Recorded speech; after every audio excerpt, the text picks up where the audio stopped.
एक जगन्नाथपुरी के राजा थे।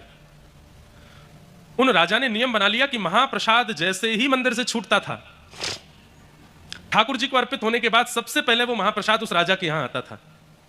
और राजा का स्वभाव था वो सिंहासन से उतर करके सबसे पहले महाप्रसाद ग्रहण करते, फिर पुजारी जी को प्रणाम करते थे, फिर किसी और से बात करते थे। प्रसाद की इतनी महिमा। एक दिन वो राजा अपने कुछ अन्य राजा सखाओं के साथ में कुछ खेल रहा था, चौसर खेल रहा था।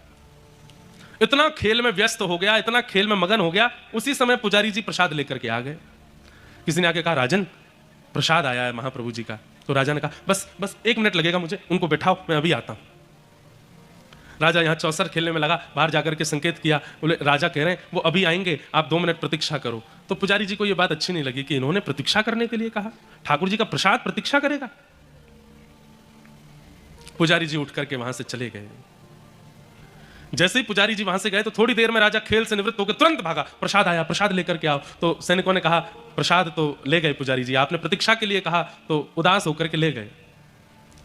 राजा को इतनी ग्लानि हुई कि मैंने प्रसाद आया और मैंने मना कर दिया।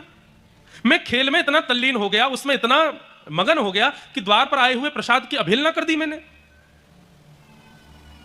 अपने हाथ को देखने लगा, इसी हाथ से मना किया था मैंने, अब यह हाथ मेरे अंग पर रहने लायक नहीं है, पर अपने आप अपने हाथ को कैसे काटूं। सुनिएगा, बड़ी सुंदर कथा है। तो राजा ने क्या किया, एक दिन बड़ी चिंता में सभा में बैठा था। तो मंत्री जी ने पूछा, राजन आप इतनी चिंता में क्यों बैठे हो?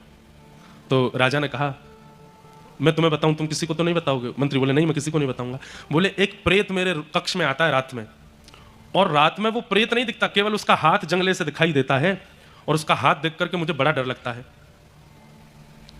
मंत्री बोले, आपने हमें पहले क्यों नहीं बताया? बोले, डर के कारण नहीं बताया। बोले, क्या चाहते हैं आप? बोले, मैं चाहता हूं कि कोई उस प्रेत का हाथ काट दे तो मेरे को रात में जो भय होता है वो ठीक हो जाए। मंत्री बोले, आज आप चिंता मत करो, मैं आपके कक्ष में सोऊंगा और तलवार लेकर के बैठूंगा, जैसे ही वो प्रेत आएगा, हाथ दिखाएगा, हल्ला करेगा, मैं उसका हाथ काट दूंगा। राजा बोले, ठीक है। मंत्री नीचे गद्दा लगा करके सो गए, राजा पलंग पर सो गए। जैसे ही मंत्री की थोड़ी आंख लगी, राजा चुपचाप उठ करके बाहर गए और खिड़की खोल करके अपना ही हाथ भीतर डाल करके आवाज करने लगे जोर जोर से। मंत्री ने तुरंत उठ करके राजा का हाथ काट दिया। लेकिन जैसे ही देखा तो क्या पाया, अरे ये तो राजा ही हैं।